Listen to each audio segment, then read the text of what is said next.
Hi, it's Mark from TLR. I'm here with Bernie Pawlik, Pawlik Automotive in Vancouver, Vancouver's best auto service experience in Vancouver, BC, Canada. 24-time winners of best auto repair in Vancouver as voted by their customers. We're talking cars. How you doing, Bernie? Doing well. So today's victim, 2005 Lexus GX470. There's a timing belt replacement for this huge SUV. What was going on with this?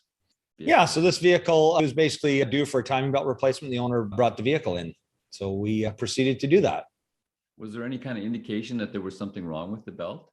No, nothing wrong with it, actually. He just wanted to do it based on the time of the vehicle. The odometer had about 91,000 kilometers on it, so it was not actually due by mileage yet, but certainly by time. This vehicle is now 16 years old. In great shape, by the way. That's very low mileage for a vehicle like this. But yeah, it was time to do the belt from point of view of preventing anything from breaking. What's the replacement interval for timing belts on this particular vehicle? Yeah, so in this vehicle, it's about 90,000 miles. For some reason, my kilometer calculator isn't working right now, but I think that's somewhere in 150,000 kilometers, somewhere around there, 150, 160. So, it's due around that. These are really robust belts. And so they will generally last quite a lot longer than the service interval, but I wouldn't recommend you do it because if it breaks, I'm not giving any advice here to leave it longer. I think it's always should be replaced, but they're just much more reliable timing belts than I'm working on cars for a long time. They used to be these skinny little belts that had square teeth, and they evolved into curved tooth belts with that. They're much wider.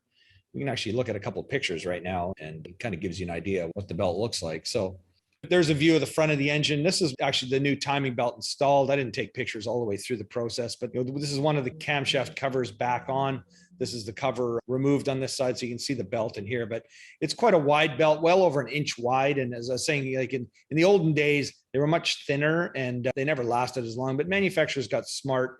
They made them more reliable with less frequent replacement. Is this a V6 or a V8? It's a V8. Very good, reliable engine. And I don't normally say too many bad things about Toyotas.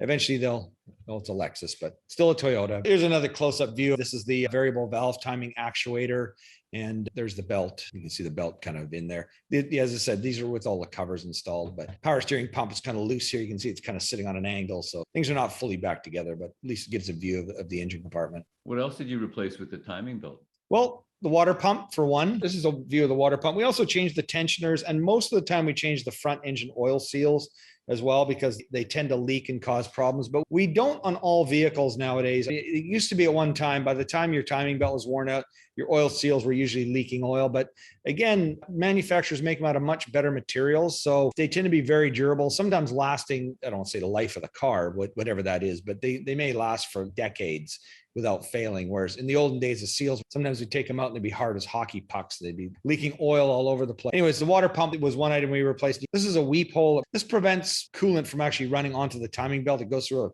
a passageway and can run out, but you can see this festering of pink here. There's coolant that's been leaking, not at any large rate, but some coolant has leaked. And with this kind of mileage, not doing the water pump is kind of a crazy thing because it will fail for sure over the next while. And then you have to take everything back apart again.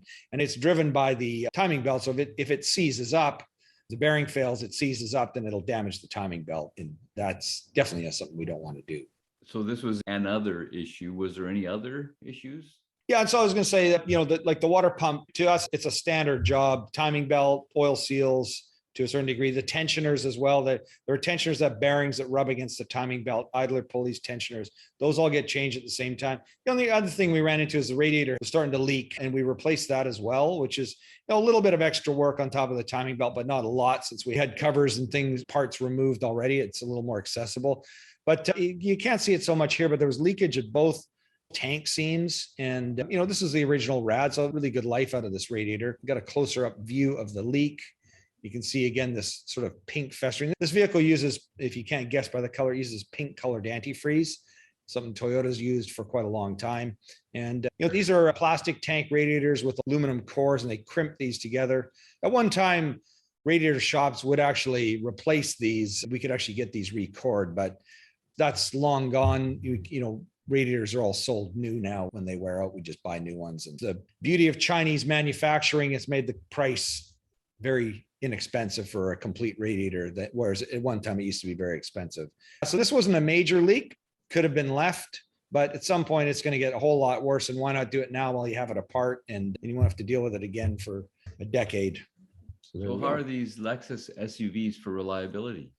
Well, super good. There's not a lot that goes wrong with them until they get quite a bit on in age. I would think that this may well be the first major amount of money that the owner spent in this vehicle. And that's pretty good for a 15-year-old vehicle. I mean, they are complicated. There's a lot of fancy features to them. Some of them have electronic suspensions.